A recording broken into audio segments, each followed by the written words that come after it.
Oh my glob! Welcome to this episode on embroidery, and if you're like me, it's possible that you've looked at realistic embroidery from artists who are deep in their mediums and thought, damn, I could never do that. And you know, I'm gonna be honest, I probably will never do that.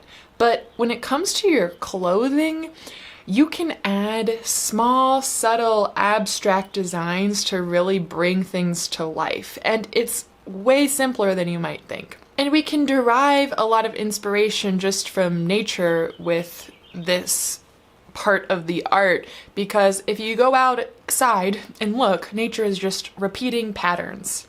So I find it really helpful to go for a hike and look at plants and life and rocks and just the way that these organic patterns form, and that algorithm, that kind of blueprint already exists within you. So when you tap into that intuition and, you know, just going for it, when you tap into that, then I feel like you allow those patterns to emerge. And so it can be fun to pre-plan your routes with embroidery, but it can also be fun to not know. And not knowing is that fertile ground of creativity that I talked about. So even if you consider yourself someone who likes to plan, I really encourage you to at least take some time, maybe on a piece that doesn't, you know, have a lot of risk because you don't even like it, to just explore what emerges, what kind of patterns, what direction emerges, and you're gonna hit points of resistance where you feel like it's not good. Sorry if you can hear the lawnmower, but you're gonna feel like it's not good. And then keep going and move through that resistance and exercise that muscle of pushing through. Because personally, in my experience, I always hit this weird wall where I'm like, oh God, this isn't good. And then I just keep going and I keep adding to the collage. And something new comes to life, and it's kind of like our feelings. They'll come, maybe it's icky, and then it'll pass, and then a new thing, maybe things will be good, and so just allow things to move through in that way. Okay, let's get into embroidery. And so I'm gonna be working on these overalls that I've had for a while. I've already added this friend, which is an old sleeve, and these pockets, so I have kind of a color scheme, and I'm a little limited on my colors right now, but I got things that are kind of close. So you're gonna want to have your color palette. You have some green in there, so I chose some nice avocado, some nice golden hues, this purple friend, and oh no, be careful with your rings, they get stuck on everything, and then this blue. And I'm gonna work on the back here because there's no pockets, so it's easy to avoid any kind of tangles. And I'll probably at some point add things around the pockets, but we're gonna start with just this back because I think that we can really bring it to life. I swear the other day I legitimately grabbed my purse and stabbed myself with a needle because I guess I just keep needles everywhere. And I'm gonna be using this guy here. Oh my gosh, doing the makeup thing. Oh, this guy here, right? He's not too big. Like, he's kind of this medium sized guy. I could use a bigger friend, but if you go too big on the needle, then it's hard to pull it through the fabric, and you kind of like super separate the fabric. And this thread, this embroidery thread, fits in here, so it works perfectly. What I'm gonna do, by the way, don't bite your needle, because my friend Sammy does that and she says it hurts her teeth. You want to take not longer than like your forearm. So take it, stretch it to your forearm. You don't really want to do longer than like this, because it'll just become a tangly mess every time you're pulling it through. And then you snip.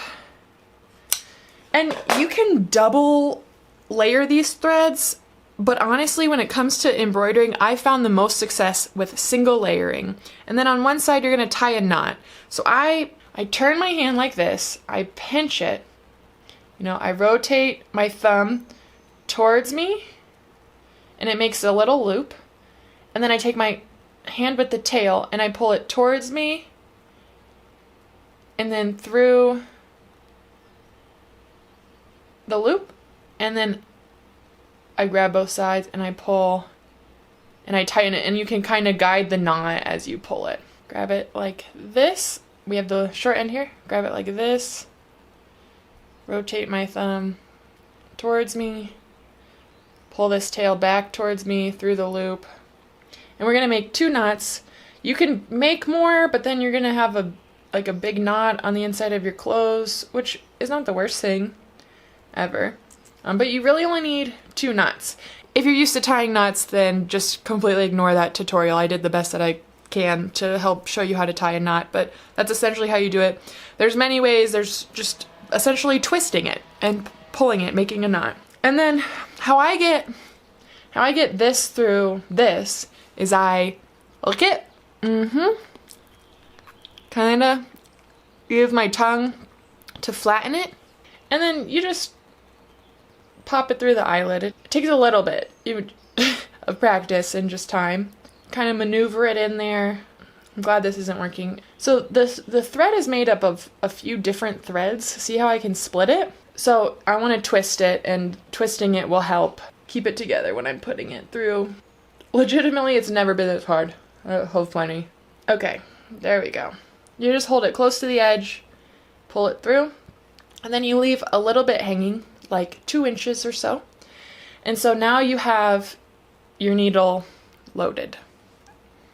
We have the knot, the thread through the needle, and then our nice 2-inch overhang. And so let's start just with a simple straight stitch. So I'm going to go anywhere on my fabric. I'm going to put my needle underneath, and then we're going to pop it through and pull it out all the way. Make sure that the knot hits. Essentially all embroidery and sewing is going like a wave. We go over, under, through the fabric of reality. Wow, that's really profound if you get that. But sincerely, just over and under. So where I want my line to go, I'm going to pop it through and pull it to the back. And so to also see, you can pull this thread and be like, okay, I want my line to go this way. Pop it down into the fabric, and then pop it up again where you want the thread to come up.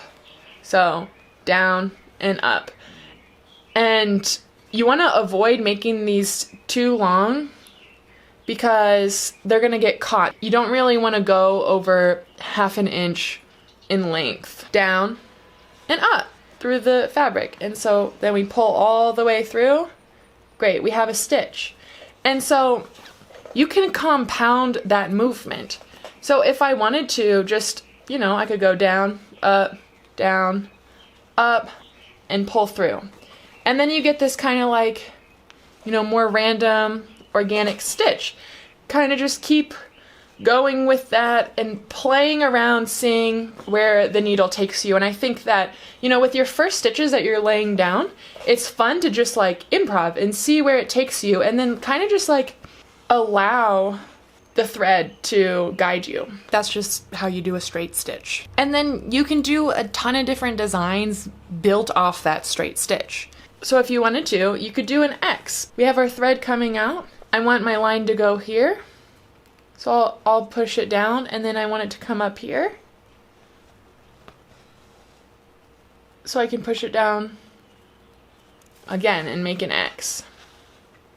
You pop the needle up through the fabric where you want a line to start. Needle always goes in through the end point, so pop it down here because I want the line to go this way.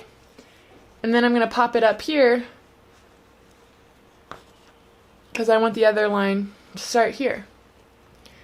And you can do this with X's, you can do this with triangles, you can use the lines to make stars. There's a ton of things you can do with lines. These shorts that I'm showing you right now are made completely with lines. And then when you get to the end of your thread and you pull it through,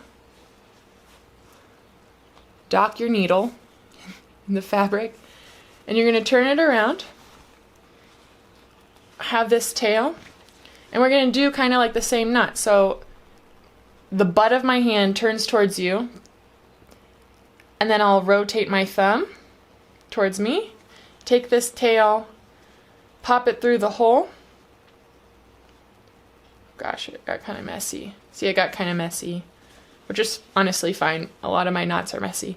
So rotate, turn, pop it through the hole, grab that tail, and then you want to like kind of hold the tail and pull the knot, like shimmy it down. And my knot is not close to the fabric, if you can see. It's not close. So I'm just gonna honestly keep making knots till I get it right. I think it just takes practice. The more you compound the knots, the closer it's gonna move towards the fabric. So I guess that knot just wanted to be this big. And then I'm gonna trim off the excess.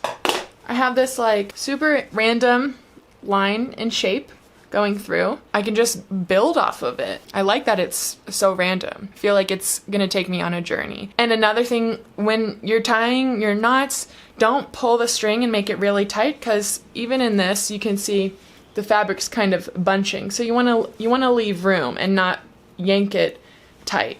And then so I'll just continue to go in and add shapes. This design, whether it's X's, whether it's a straight stitch, looks really good around collars and sleeves as well. Like you can see here. This shirt that I love. And using the contrasting colors really makes things pop and brings a whole different element to it.